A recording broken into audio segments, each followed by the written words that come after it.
Henry Cejudo thinks Merab should move up to 145, try and become a double champion. If he wins Saturday, it's not a bad idea. He's on his second lap of beating contenders at 135 right now. You got a talent, and that should go 2045. Tries to become a double champion. So, and I won't speak Russian too. I had no idea, dude. This thing was that smooth, but anyway, I did get him.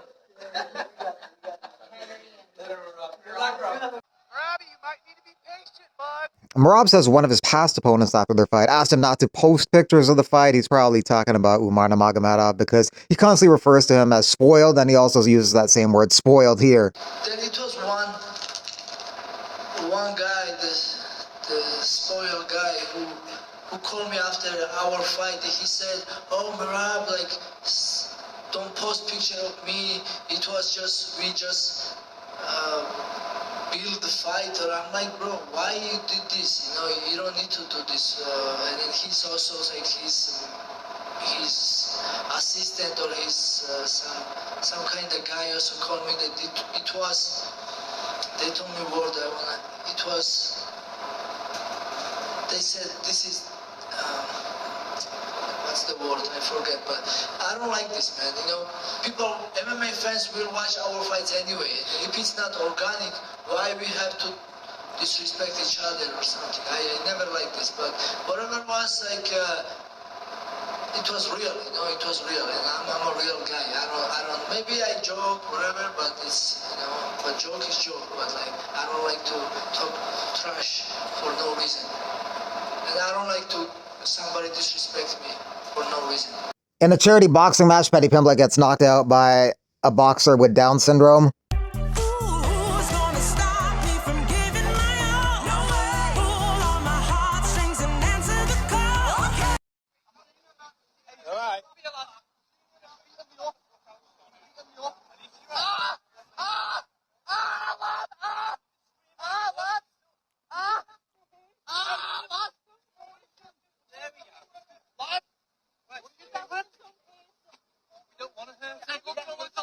Chris Cyborg says, I once saw Ronda shadowboxing on the Shadow 1. Zero chance she fights boxing. Maybe a return to the cage against Gina Carano, but Ronda doesn't belong anywhere near a boxing ring.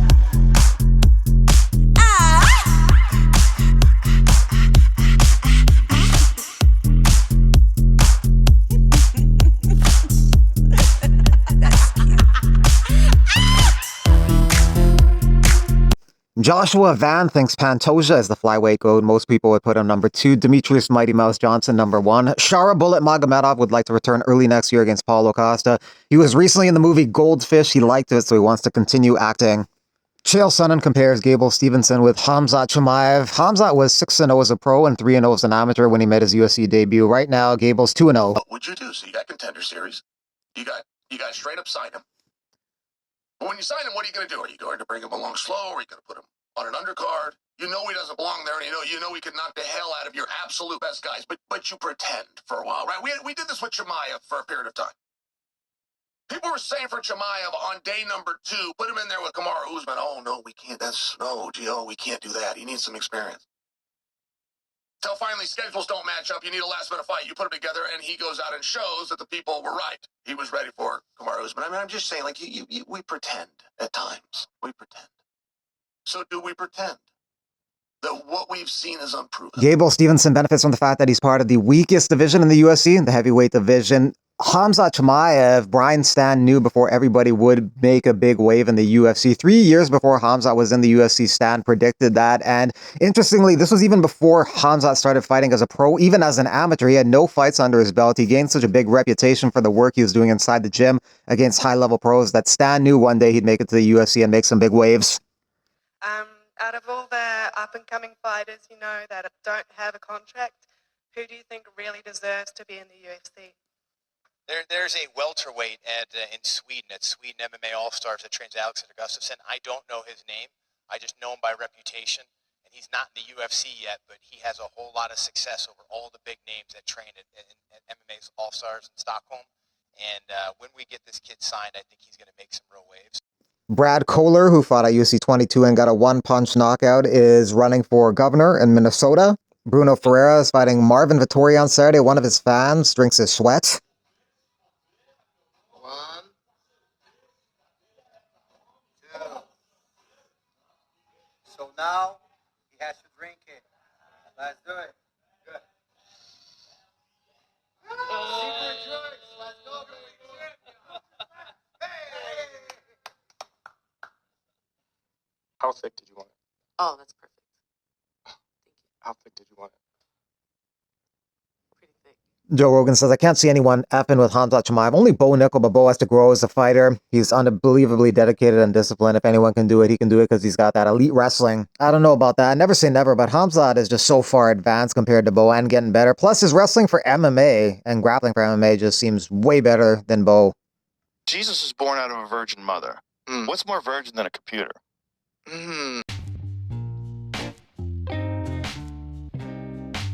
Love to see the sport of mixed martial arts, where it's been going, where it's continued to go across the world. You know, going over to Gaziantep or not Gaziantep? Saudi Arabia.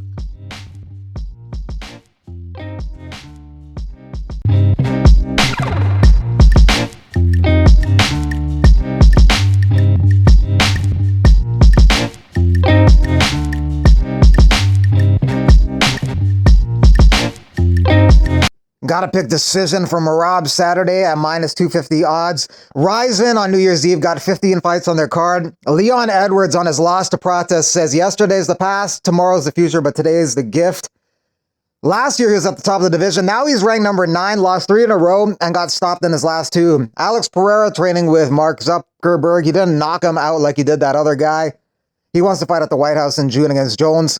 Aldo has been training bodybuilding now after his retirement. Tosha wouldn't want to move up to 135. As long as Merab is there, he's humble and says Merab is too good. Also, if he moved up to 135, he says he'd have to get bigger. Otherwise, it'd be a situation like Weili Zhang and Valentina Shevchenko.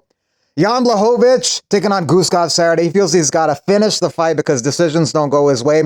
Last 3 fights, unanimous decision loss, split decision loss, split decision draw. Not fast, you're slow, you're old, you're done, buddy. I'm going to show you why you should never come out of retirement. You're not Terrence Crawford, buddy. Yeah, go ahead. But if I bet you a $6 million car, how are you going to pay me once you lose? Because you don't have any money. You don't know my finances, first of all. And No, I know you have no money. You brag online I about know all very the money well you you have. have. What's a $6 million car to the top G? I know you have no money. You charge a bunch of beta males online $50 a month to read crap that I could tell them off of ChatGPT for free. You're a fraud. Just agreed to a fight and not taking it seriously and sparred people shorter than me, and I'm stupid. I think he's going to get in there and hit me with a right hand. Oh, a right hand. I didn't know you could use right hands in boxing. I haven't prepared for a right hand. I only thought he was going to use the left.